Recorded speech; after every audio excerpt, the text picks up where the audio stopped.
Execration's turn to ban.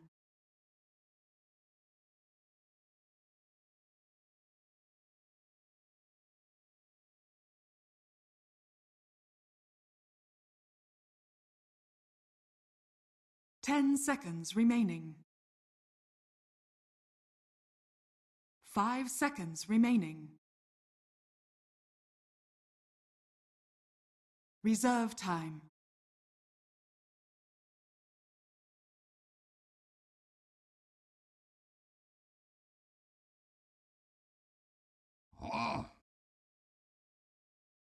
Radiant team ban. Execration's turn to ban.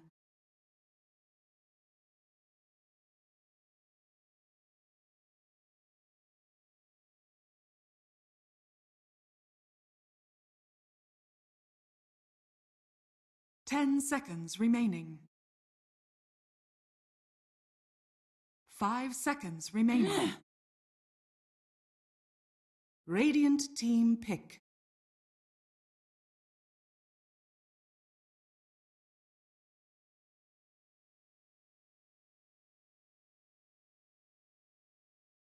Night Stalker. Execration's turn to pick.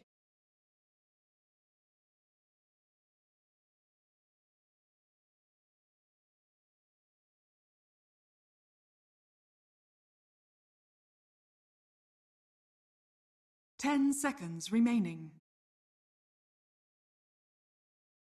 5 seconds remaining. Reserve time.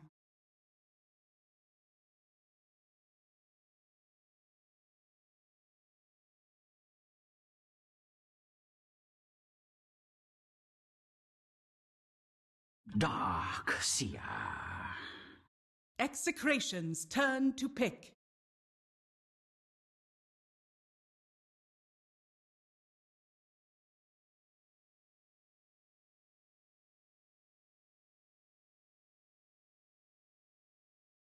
Ten seconds remaining. 5 seconds remaining. Reserve time. Oracle. Execration lost, pick. and it is definitely a little bit of a painful one, already taking the Oracle in the first two. We'll talk a little bit more about this, but let's set the stage slightly, because this is kind of important, you know? Like, Execration, Mineski, they played each other in the best of ones. Execration was able to take that win over Mineski.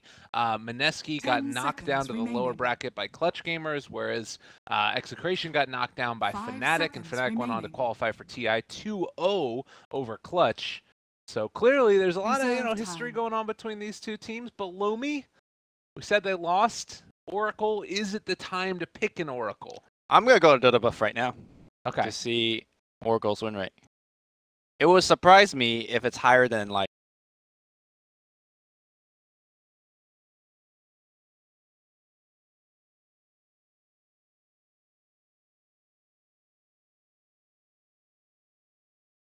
month for Execration. They haven't more played reason the hero. to.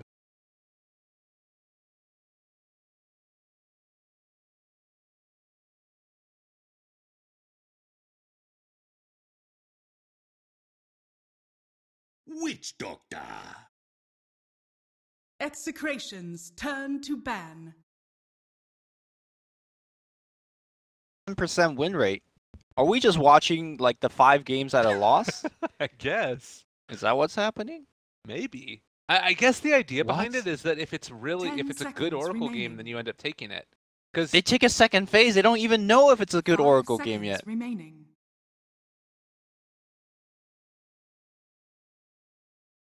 Reserve time.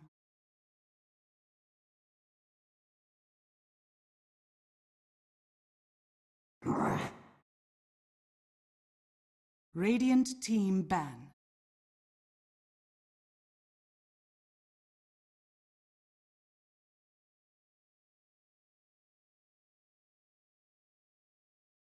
Draft at Mineski will have a lot of time to react to this pick, and we'll see 10 how well they seconds do so. remaining. I mean, I guess the big things that got changed 5 in the most seconds recent patch for remaining. Oracle is that Fortune's End's a root. You have instead of the respawn talent, you end up getting an Execration's extra turn to second ban. added onto the max duration for him But for Fortune's End. I don't think you take that one though. it's more like it's so hard to actually get a full channel of the root. It only works if you have a full channel. It doesn't work if you do a mini baby root. 10 seconds remaining. And just imagine as a 5 position support standing there channeling 5 that ult seconds or channeling that root. remaining. It's just not a thing. Not a thing. Radiant And then the team other ban. thing that ended up getting changed was he got an extra 50 range on the Purifying Flame. That which helps. It can make a difference. That's That relatively makes a lot of significant. difference, actually. Yeah. Yeah.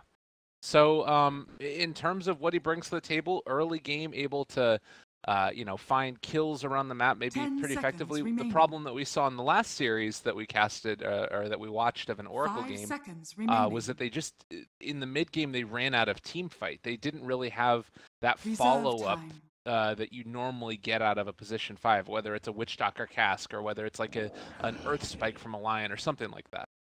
I think one of the Execration's turn to pick. bigger problem for Oracle is that his mana cost is very, very high.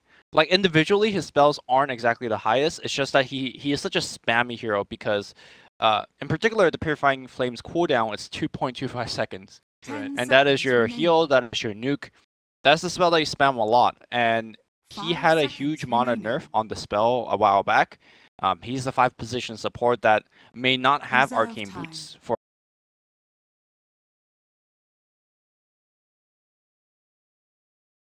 Juggernaut.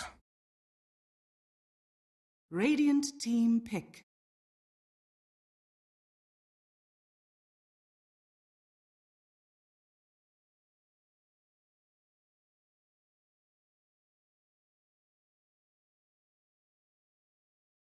Ten seconds remaining. 5 seconds remaining.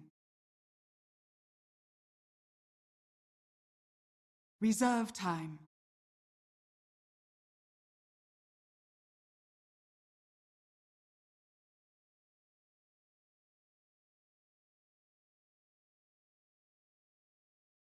At the games that they've picked it, and first of all, the big thing that stands out, of course, about Execration's drafting is they always get puck if they can. Execration's turn to But pick. obviously banned out in the first phase. Mineski realized this. They got to do a little bit of studying. The other thing that they tend to take on it with Execration is a Faceless Void, which now Mineski are going to take away from them in this next round. I don't think that they could have taken it this game anyway since they went 10 Darkseer Jug, seconds but it's still remaining. something else to consider. Yeah, so sorry if we would kind of talk too much 5 about Oracle, seconds but remaining. he's one of the rarer heroes, although apparently not so anymore. But Reserve the False time. Promise as a spell to help your ally escape is really only good if there aren't continuous disables. So the idea is, let's say your Juggernaut gets gone on, you False Promise, he gets set free and either escape or keep fighting, depending on what the choice is. But now, if you False Promise Juggernaut and he's in a Chronosphere, you're more or less delaying the inevitable. Well, yes and no, because the other thing we can think about is Fate's Edict. So let's say that Admiral it's Tonka. Faceless Void hitting the Juggernaut inside a Radiant Chronosphere. team You Fate's Edict the Void, and suddenly he can't attack. He's Right, disarmed. but it's not just about the Void, right? Because, Yeah. for example, Chronosphere combines into a Witch Doctor Ultimate. So, Right. yes, Oracle can, again, extend Juggernaut's life, but it's the Chronosphere in itself is still 10 very seconds amazing against False remaining. Promise. And Mineski could Yeah. optimize for both physical and magic 5 damage, then, seconds remaining. you can't save him from everything. Totally. So that's one aspect I think Reserve Oracles time. we get. The other aspect that Oracles we get is that if you just bypass whoever your frontliner is, this game is Juggernaut. I think yesterday we were casting a game where Bristleback was a designated frontliner. If you could just smoke gank around or just have a very mobile lineup that could just bypass a frontliner, then suddenly Oracle, if he's getting ran at, he doesn't want to false promise himself. You don't pick the hero for that. Just go to the back line with a big mag blink Chronosphere and just Anti-mage. wreck stuff. Oh my God! Now they doubled down on it. The Execration's anti-mage. So turn it's to actually ban. going to be as well a little bit of a different style of game. I feel like because anti-mage isn't really that type of hero that wants to get into fights more often than not, and this feels like it's more pick-off oriented. But then you also have this Void who's running around with a 10 big team seconds fight remaining. ulti.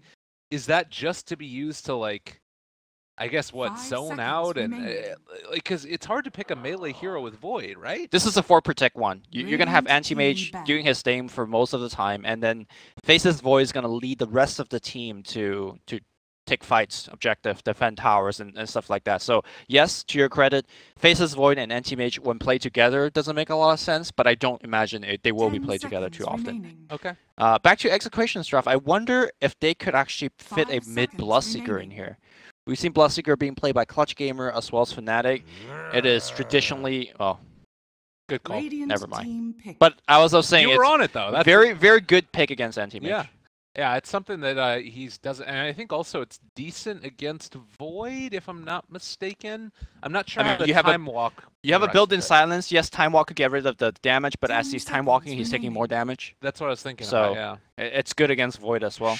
But Shadow Fiend now taken as well. Execration this is a is very, going to very pick. greedy lineup by Yeah. Mineski. Holy crap. That's the thing, is like you would imagine that you would want another hero here instead of a Shadow Fiend that can actually fight with the team. But Shadow Fiend kind of needs some more levels and farm before he can stay strong in a fight 10 at the very seconds least. He's maybe a remaining. little bit vulnerable to like an Omni Slash coming out from Jug or something like that. A 5 lot of things can seconds burst through him. remaining. Can I go crazy for a second here as Yeah. we see the Tinker last pick fight Execration? Mushi used to be the proponent. This is like a couple years back when he was playing on DK, and actually a little bit before that he would buy Mechanism on Shadow Fiend. And his idea is that you buy mech, you buy things like SMY, you buy a butterfly, a very early butterfly, and you could lead your team to take objective. Now, when I said that Shadow Fiend is a very greedy hero alongside Anti-Mage, we're kind of thinking more of the traditional way of playing Shadow Fiend. Totally. So he might go for more a little bit team-oriented play. Now, we haven't seen the advent of a mech Shadow Fiend for a long, long time. But Mushi used to be extremely good on the build, and we'll see exactly if he will kind of go back to that. And that's more the style of hero that he's been playing when he's been really successful. We think about the 10 Medusas, the seconds DK remaining. from the other game, which felt at least a little bit more comfortable for him. Those types of 5 heroes, and, seconds. The run-in, soak damage, tank, and Right. siege. and that could be what the Shadow Fiend is. I don't hate it. I just do wonder about the mana cost issues that is the main reason that we stopped seeing it. So we'll have to wait and see if indeed that's going to be the case. Maybe you just go Greaves then, Shadow Fiend. Guardian Greaves Shadow Fiend? I don't. Well, maybe. I mean, that's the next Sure, iteration of it, I right? guess. I don't know. Yeah, the reason we don't see it that often anymore is because the mech mana cost got nerfed. The bottle in itself got nerfed because the Yeah. bottle used to give you much more mana regen, so you could sustain that build. But this is Mushi. He's playing a very comfortable hero for him. He used to be considered as one of the best Shadow Fiend in the world, but in this game, he, to me, has a very poor lane matchup in the form of a Tinker. Yeah. So we'll see how he does. That's the thing, right? So we're talking about the thought of going for like a mechanism or going for some of these other tanky items, and if they don't go for it and they go the stock and standard build for a Shadow Fiend, it might be tough for them because it's very, very greedy.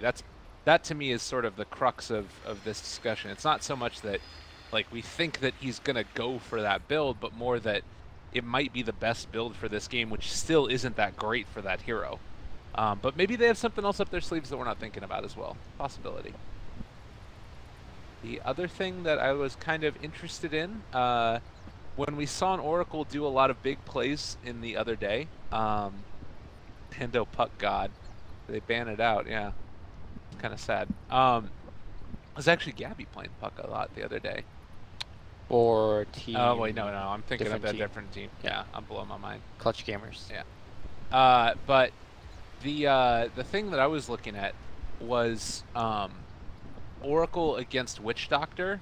There are points where that Maledict would like be about to burst down and kill somebody off, but then you get the Fate's Edict off For the sure. last second, and that helps keep them alive.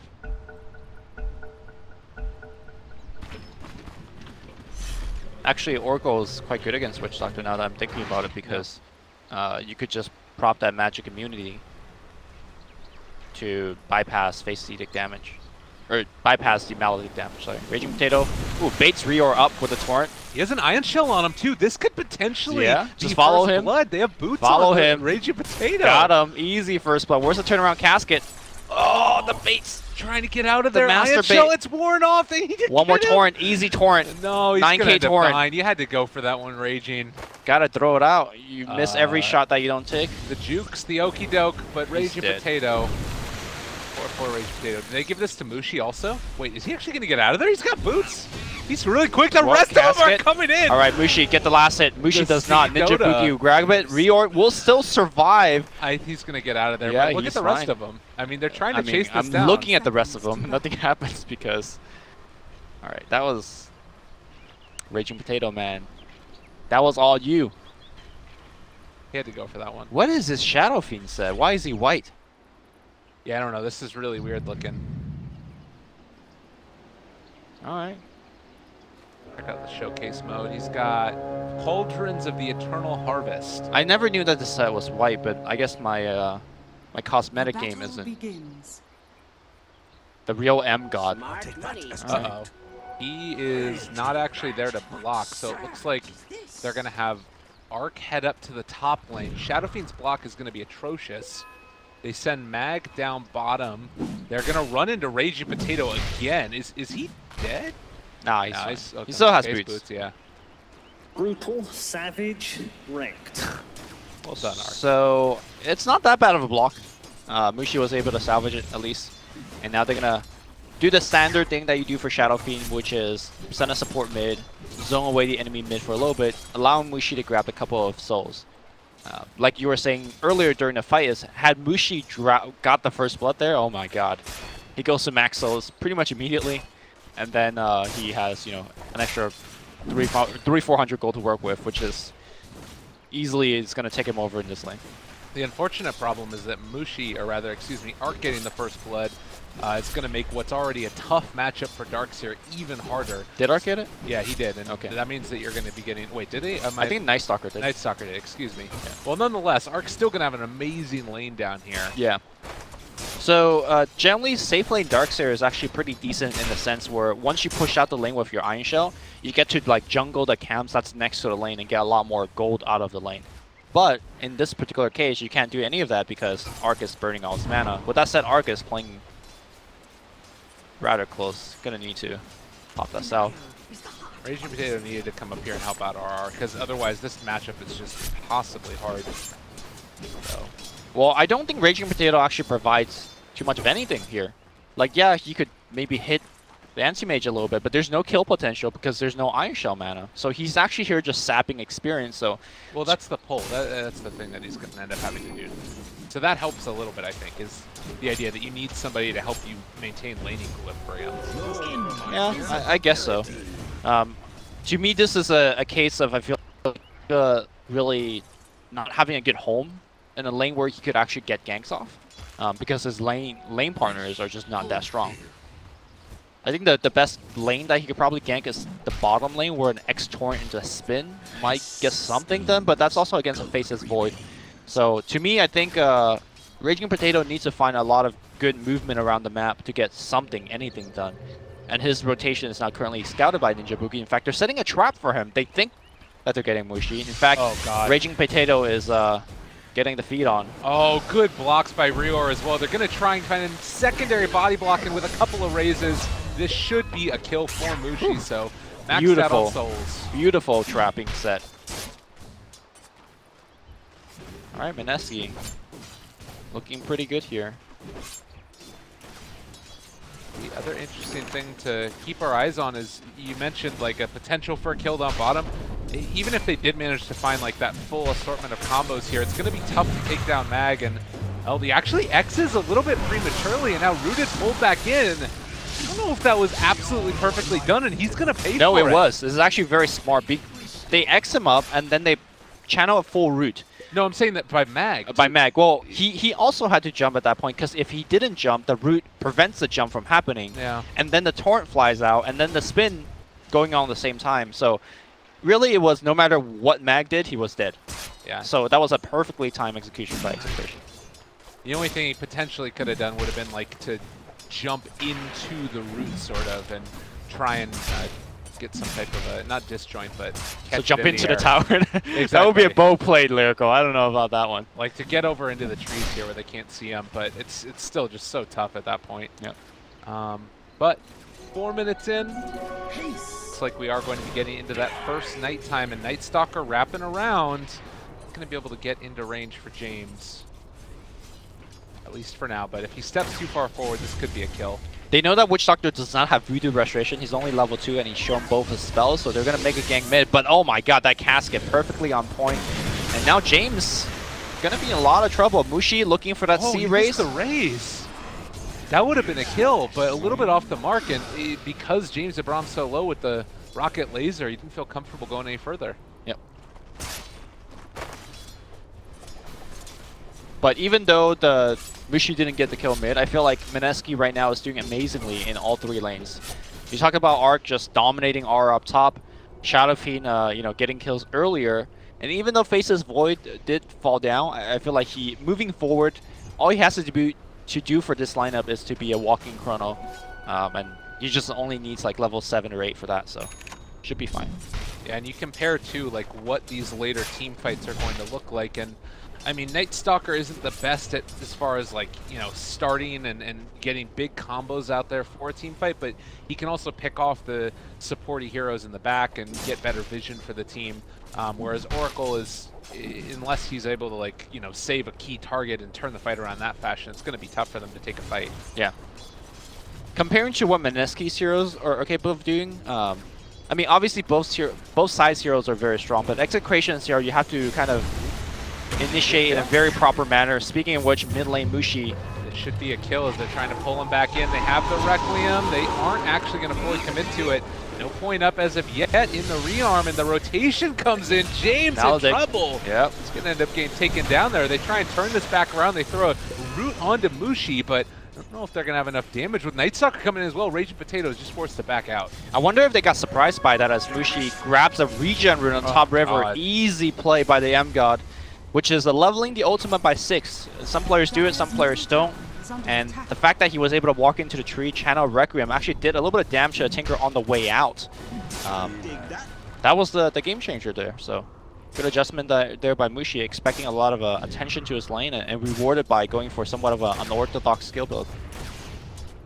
Yeah, definitely. And now you're in a situation where Mushi hasn't died. He's been able to get through the hardest part of being a Shadow Fiend, really, is those early levels when you're very gankable and can just retreat to the jungle, get a couple stacks in.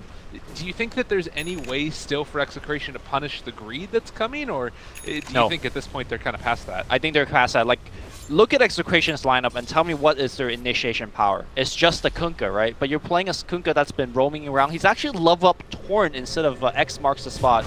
So he's gonna get his TP cancel? No, in fact, they want RR instead. There is a surge back out though. Mana Void was available, but I think Darkseid was too high of HP. So back to your question, like they need to have the Kunkka that's running around to set up kills for them, but he's too under level for that. And without the Kunkka, they just have no way to set up kills. So Mineski could just walk around and keep being greedy. Oh, that was a good play though. He's able to torrent from the fog, and now with the X on him, they're going to pull him back in. Mag still able to back away. So a little bit off the mark yet again, as they wanted to be able to find that kill.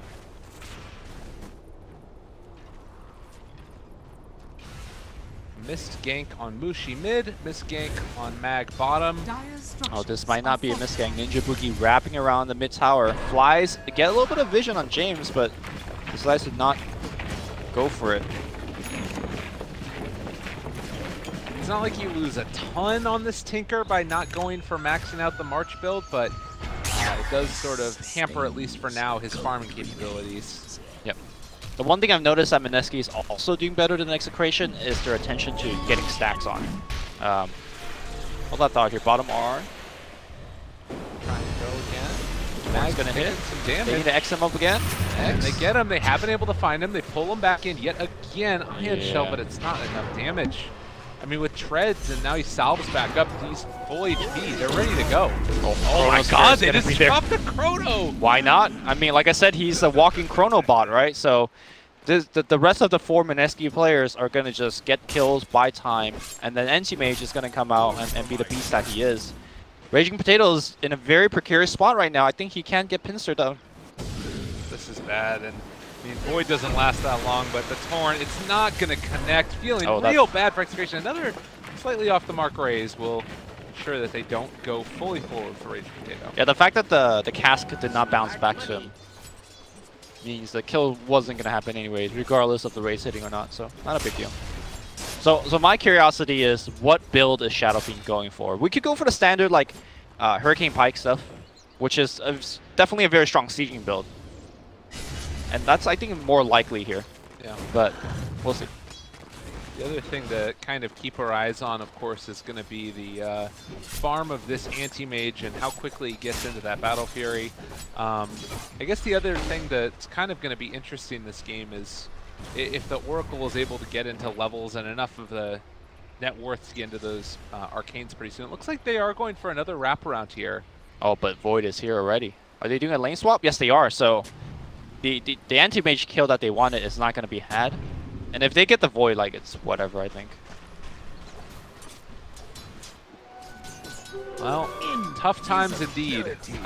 We do have another couple of interesting things, like the Tinker Kunkka combos is always fun to watch. Oh god, they broke the smoke. They don't have any detection. An invis rune for Ninja Boogie. Yeah. So I think the Tinker Kunkka combo is the one that where you like X the Tinker, he gets to go out and go ham. Yeah. That's only good if your Tinker is super farm, especially with things like Dagon 5, where you could just like be all over the map and assassinate support heroes.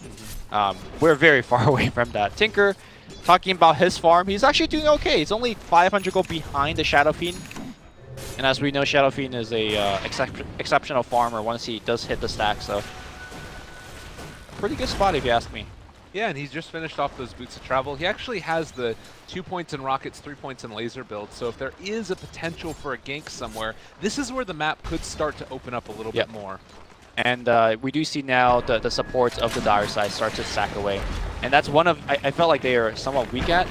Raging Potato obviously was doing a lot of walking around finding kills, but I haven't really kept track of where the Oracle was the whole time, and I think he could have stacked a little bit more. Yeah, it doesn't look like there's a lot of stacks that are in the Radiant jungle either, so Mushi not going to end up going Oh no, Mushi already cleaned up all of those stacks already, so... This is a Chrono up in the top lane, the triple raise finds the kill. Unfortunate there for Nando, no great way out of that one. Yep, 2 Chrono, 2 kills. Not going to lie, Mineski's game plan is working like clockwork. And Rior is just right here. They know that Kunkka could be in the area. Tinker is going to end up TPing to the top, and actually it's a good bit of damage out onto these heroes. The tower still falls, but take a beating on the way do out. you see the item that Mushi's got queued up? Yule Scepter. Okay. All right, so let me talk about this a bit. So Yule Scepter is a very published build on the face value, right? You Yule somebody up, you walk under it, and then you just Requiem for a solo kill. But in this game, it does have a lot of utility here. X-Torn combination. You could just use yourself, so you'd never get initiated on by that. You could dodge Omni Slashes before Diffusal Blade comes up. Mushi pops a haste rune and misses the raise. Oh god, he gets disarmed. This is one of the fun things. You don't really end up being able to get away from that, but might end up playing a factor later. But yeah, Yule's is not an item that you see too often anymore because the cast range of Yule's got nerfed.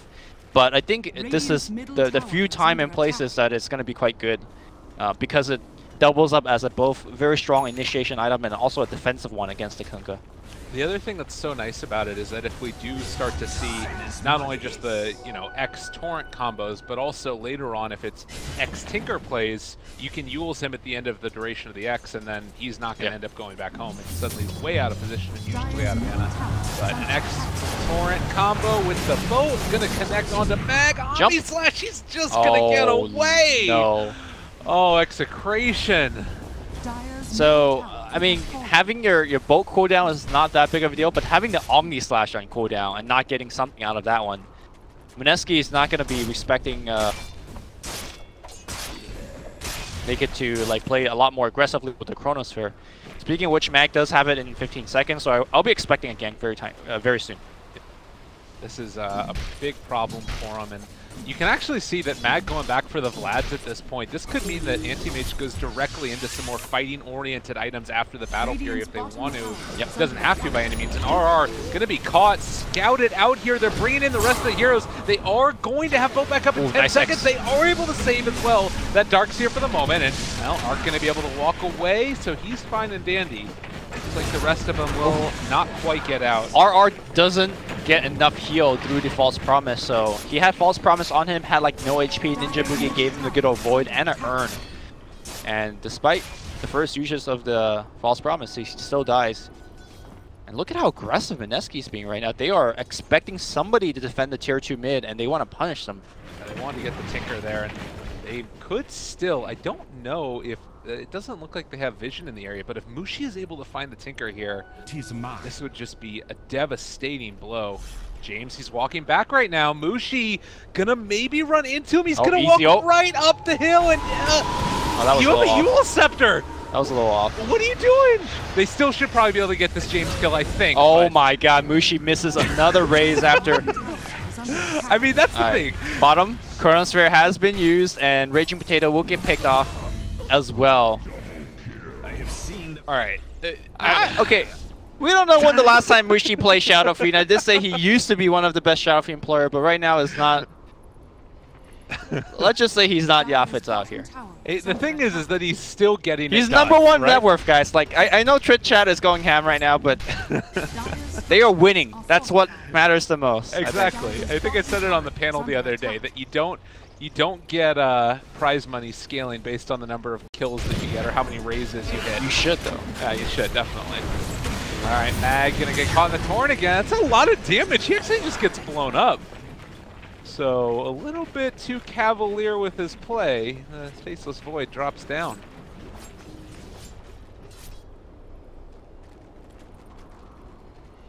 No, bottom lane. Looks like they're gonna try to sub another kill on Rior. Vacuum's gonna miss, and Rior is gonna just pour it out. So Execration essentially needs to run endless smoke ganks or smoke ganks into very key kills. I don't think even killing Mag is a key kill. Like, you gotta get the Shadow Fiend and you gotta slow down the Anti-Mage. Because you gotta imagine the other problem that Execration also faces with the current draft is they're not the best at taking objective. Like, who the hell could hit buildings at this point? Yeah. Nando, I guess, could do a little bit of damage to the building, so they can't really even effectively gank into tower pushing. So this draft just feels very anemic. It does sort of have a couple of silver linings in that the healing ward is getting maxed out next for Nando. So at the very least, they'll be able to have sustain for their pushes, and just, it's that idea again, if everybody's dead, then you can just hit it with whoever's left alive. Right. I mean, again, they only have one initiation spell, right? So they better get those kills back to back. Raging Potato pops the smoke. They are on the hunt. Again, Anti-Mage and Shadow Fiend is the target. Shadow Fiend gonna show his face in this bottom lane. All the rest of them there. Mag has actually run into them, and he does have Chronosphere back up in 3 seconds. It looks like they're still heading down south, and this is not scouted out by the Radiant at the moment. But I think that they have an inkling that something is happening. Okay. Oh, they do get themselves a lot of space. Oh, this is the counter smoke, though. Mineski, they want to go in for it, and Mag, the Chronosphere, if they're able to hit this one,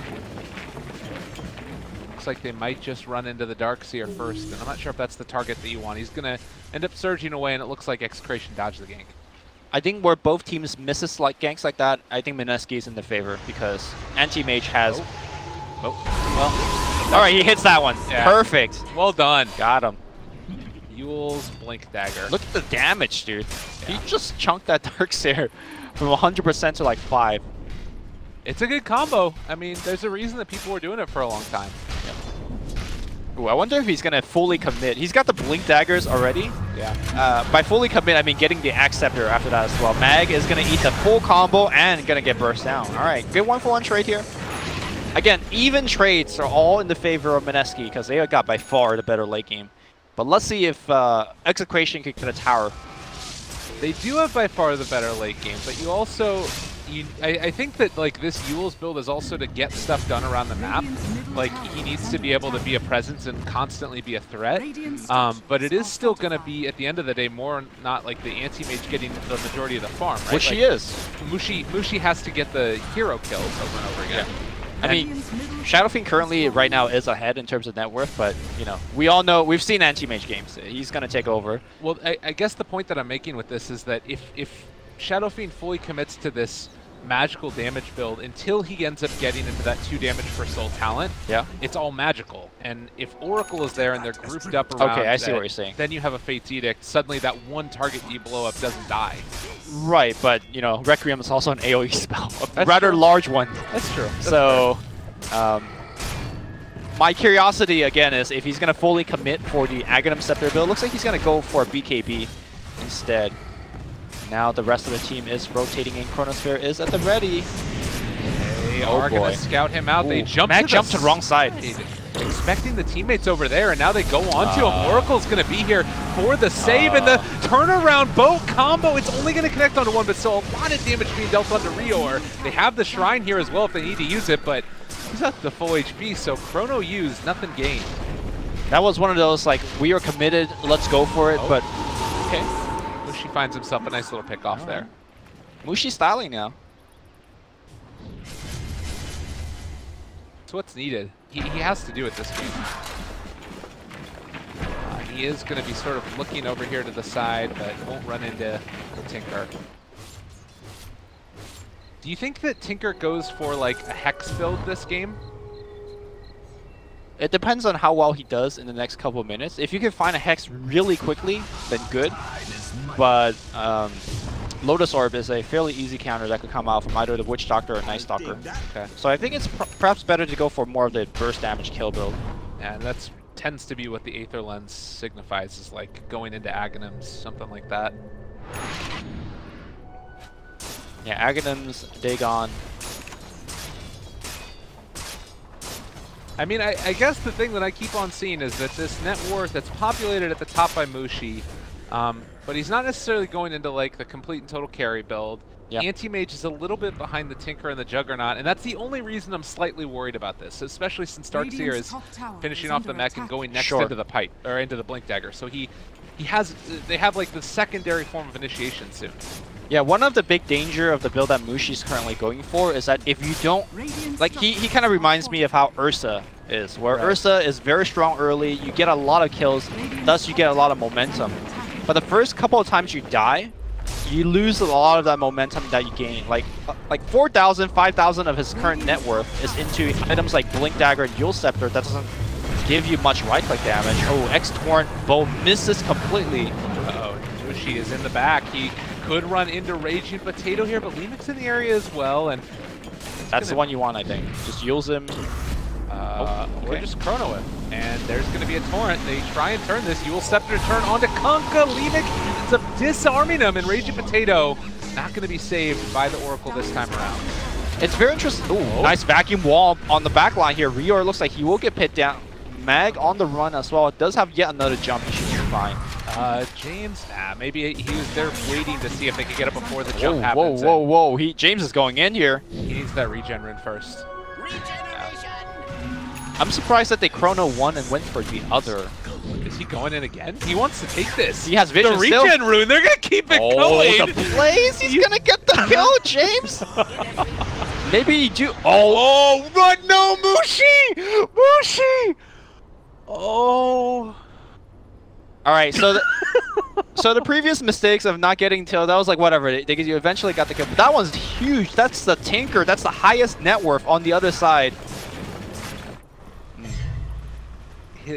He has not been practicing Shadow Fiend, apparently. That was not Shadow Fiend. That was just Eul's. At least that was just activating an item, which mistakes do happen. So yeah, but I mean, that was a big one to have happen. That's a pretty big mistake. And again, it's something where it's fine and dandy if these things happen and your team is still winning, but there is a world in which Execration are going to start to become more and more difficult to deal with. It's only a 2,000 net worth lead right now.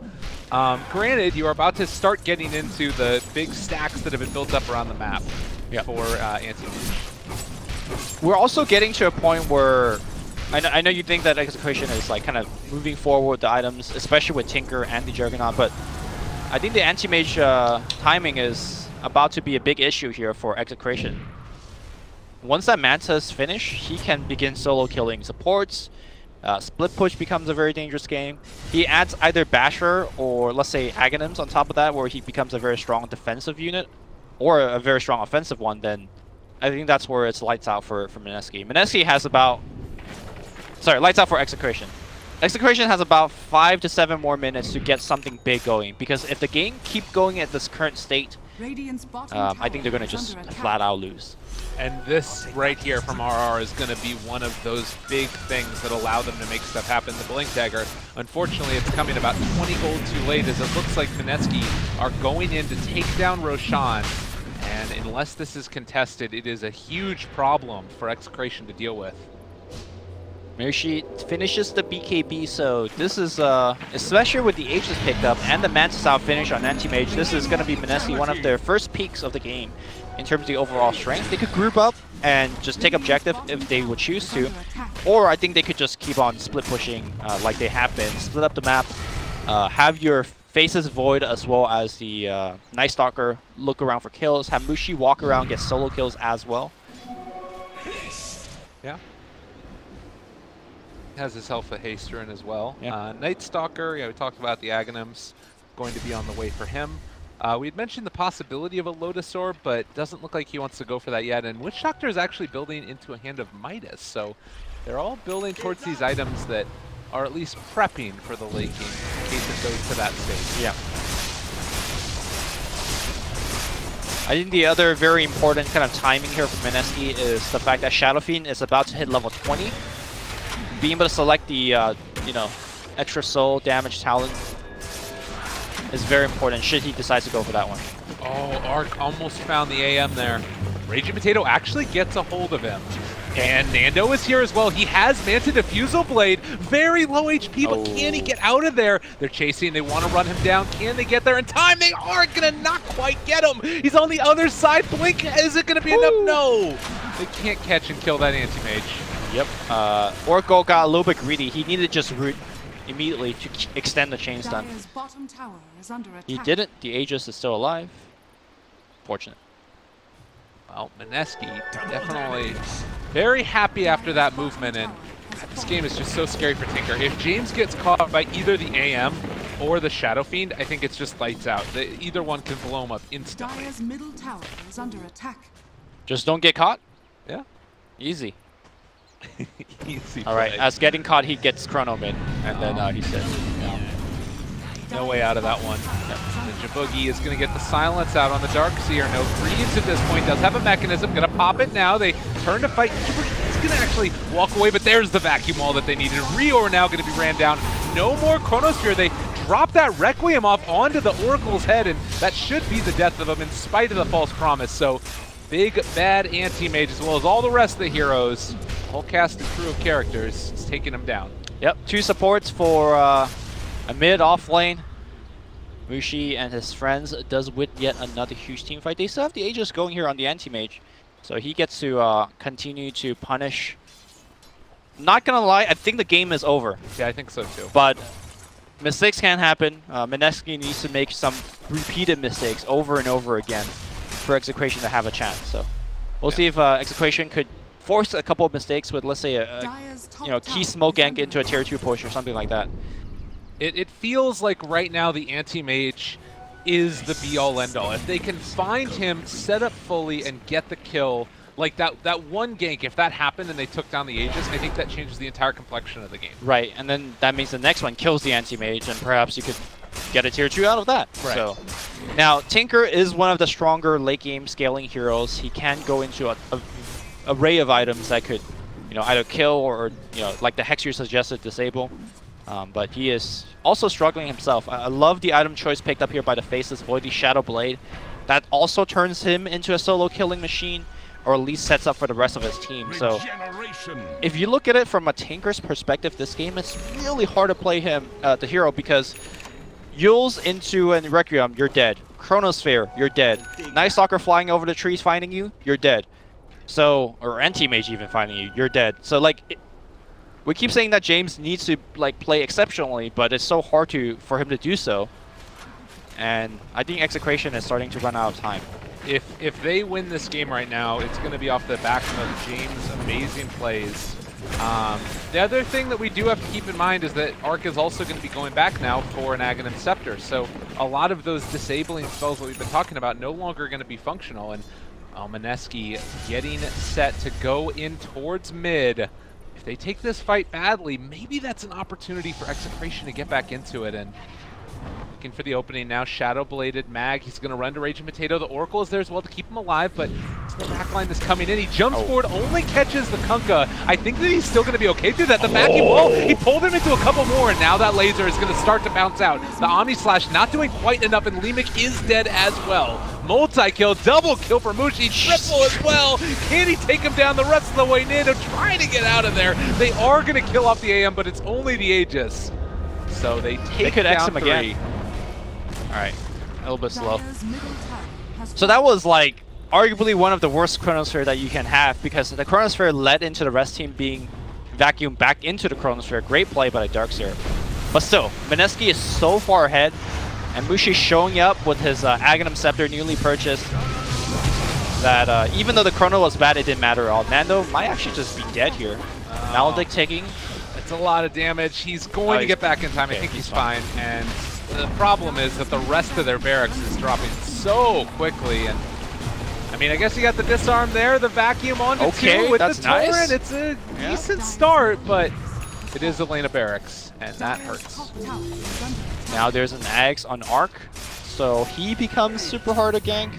Oh, all right. They got sight of Rior. There's going to be a torrent to follow, and not quite there. Oh, Raging Potato. Just Dire's teams out. top tower is Oh, that hurts. That hurts a lot. There's a lot of mom spaghetti on the floor right now. Everyone's missing their combos.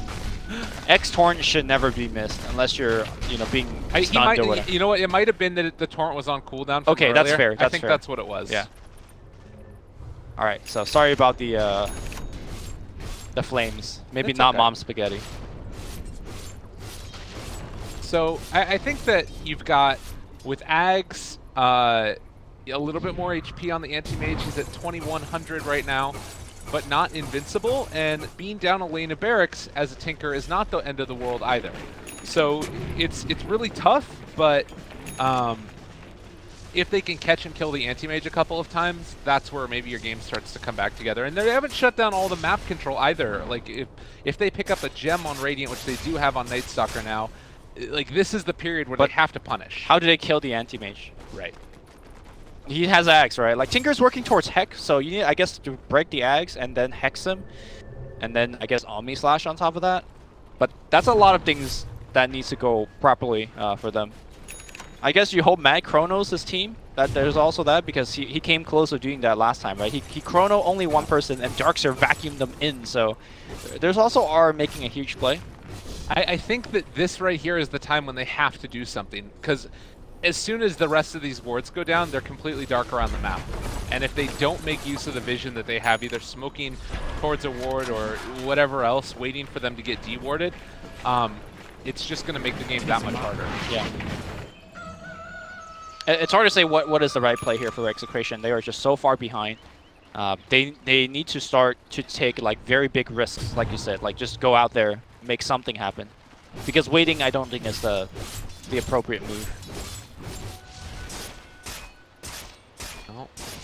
Potato has himself a Glimmer Cape, an Aether Lens, Jaboogie being very difficult to deal with, and it almost doesn't matter now that you've got for this more spell casting oriented build from Mushi, because everything else is working. It's just the AM show. Yeah.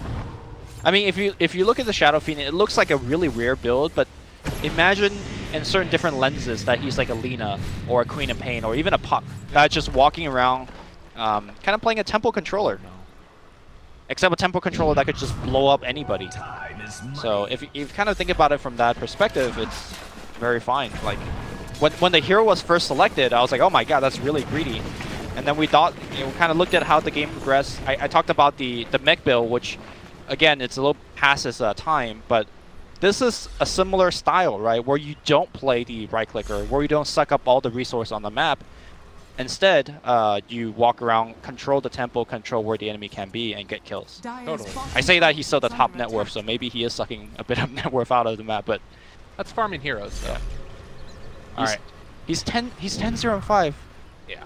In spite of the missed raises, in spite of everything else, it's been a pretty good game for him overall. This is the point where they want to try and go for a big play. It is daytime for another 2 minutes, or at least until that ulti is off cooldown. So 60 seconds to make something happen. Execration have to do it now, or it only becomes harder. But at the same time, this is very obvious. There's a Marcher Machine later on their Lushi, Ancients. he's on the cliff. Okay. He's fine. He's got Yule Scepter to defend himself. Although now the Diffusal Blade is up too, so they can purge off the Yules and Omni Slash right on top of that. But that was the Smoke Gambit. It did not work, and now it's Mineski's turn. I don't know if they necessarily want to walk into this, though. It's still not entirely safe, and it does look like Mag is going to be scouted going into there, I believe, since there was a ward in the area as well as a sentry. So I think this is Rosh going on. This is an unnecessary risk. They could just wait for nighttime. There's no pressure for them to do the Roshan right now. What? This seems so peculiar, and if they end up losing this fight right here, this could potentially be a huge setback for them. And another torrent, they drop it in, back wall. It's not quite on the mark, the full combo. That was a much-needed hit from Execration that turned into a miss. It feels like Execration, where their combo, they just needed like one more stun, you know? Like, the Vacuum was good, the Torrent was good, they just need one more stun to chain it into the bolt. Oh, Yule Scepter finds him, and here comes the Requiem. Get out of there, Raging Potato. Here comes a False Promise, but is that the one that you want to False Promise? The Oracle goes down on the back line, Kunkka sure to go down as well. They get the Aegis on the front, Arc finds Nando. Nando is going to try to spin himself out of there, but there is no way to go except to death. Yeah, that really hurts. He even got first hit bash when he was heading in, and well, it was all an elaborate bait, as Leemic a little bit upset about the situation, I'm sure. They are going to end up probably losing more here. 50 seconds, no Jug. I mean, you do a hell of a lot of damage with the Tinker, but I don't think it's going to be enough to stop Mineski from assaulting their high ground. They didn't even use Chrono there. I think that James is just dead now. They jump forward. Oh, okay. All right. Well done, James. Get some players. I don't think it matters. Yeah, there's the Yule Scepter lift up, and James now under duress. He accepts his fate. Vacuum wall, nothing. GG gets called, and it felt to me like an outdraft more than anything else. This was, honestly, Execration played better. I really do think that they did. There were so many misplays on Mineski's lineup, but they just got outdrafted. Would you agree with that? I wouldn't say they played better. I don't know.